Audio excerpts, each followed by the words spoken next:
Sleeping can prolong your life.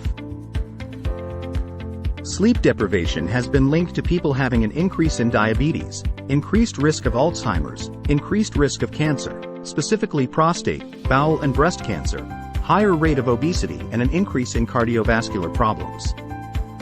This shows how critical a good night's sleep really can be, so get your 7 to 9 hours of sleep in. Additionally, a lack of sleep, even by 1 hour per night, is enough to cause a significant increase in heart attacks and deaths by drowsy drivers. This has been studied using the daylight saving change, i.e., clocks going forward an hour. If you want to lose weight, sleep well.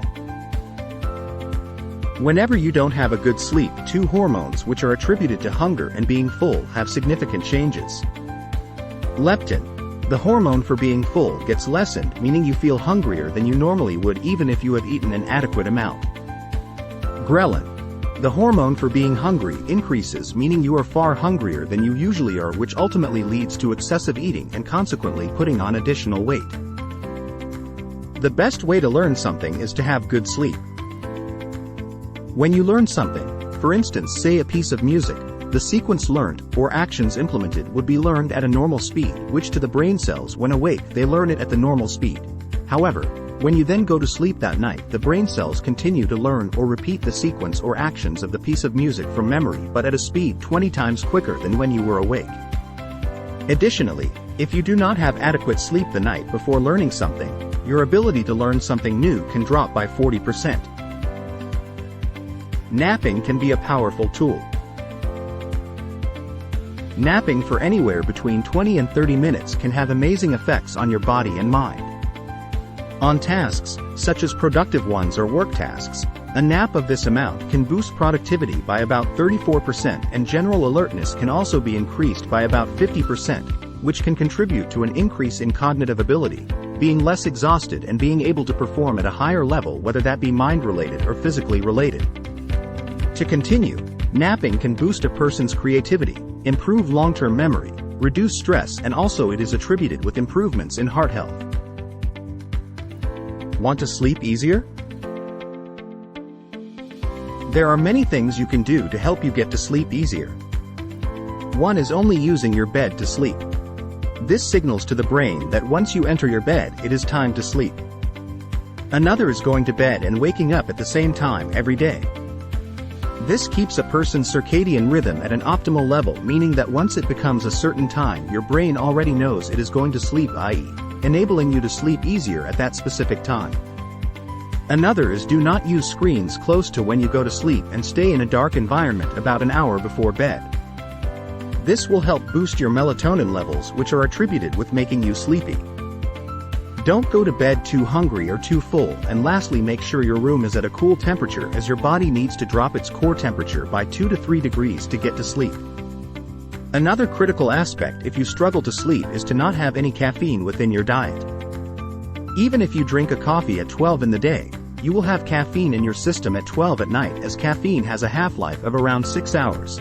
Meaning that you would have half the caffeine in your system at 6 p.m. and then also a quarter of caffeine in your system at 12 at night when you are meant to be sleeping. Sleep has excellent health benefits.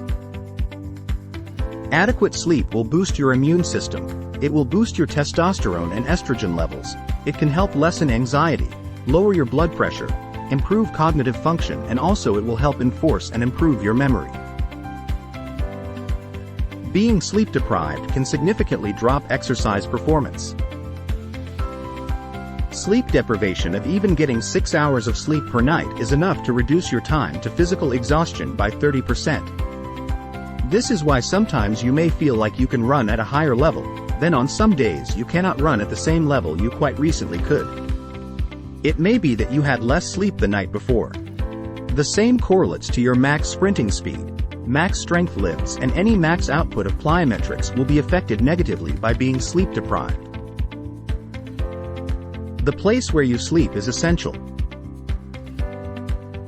If you sleep in an unfamiliar environment such as a hotel, different household, or anywhere other than your usual sleep place, then this has been attributed with being the equivalent of having half of a sleep. So even if you have a full 8 hours sleep in a different sleeping environment, then you could wake up feeling sluggish and not fully replenished. This is due to the natural instinct of your brain not wanting to undergo all the stages of sleep, as it's aware you are in an unfamiliar place for a sort of threat detection mechanism. Specifically, it limits stages 3 and 4 of the non-rapid eye movement sleep cycle, which these stages are attributed with replenishment, boost in metabolism and boost in cardiovascular health and even memory. The way you sleep has massive effects. Sleeping on your side has great effects, including helping negate sleep apnea, better alignment for the spine, helps negate snoring, and can reduce acid reflux or heartburn. It is also beneficial for pregnant women as it can improve blood flow to the fetus. However, it should be considered that these benefits are attributed with sleeping on the left side opposed to the right, where it can heighten these problems. Additionally, back sleeping can prove beneficial for reducing back pain, hip pain, neck pain, and even has been said to reduce wrinkles on the skin. The other way of sleeping is on your front, and this holds not much effective value in terms of health, but it has been said that this can also reduce snoring. What is the longest someone has went without sleep? The longest someone has went without sleep was set by Randy Gardner, who didn't sleep for 11 days and 24 minutes, which is the equivalent of 264.4 hours.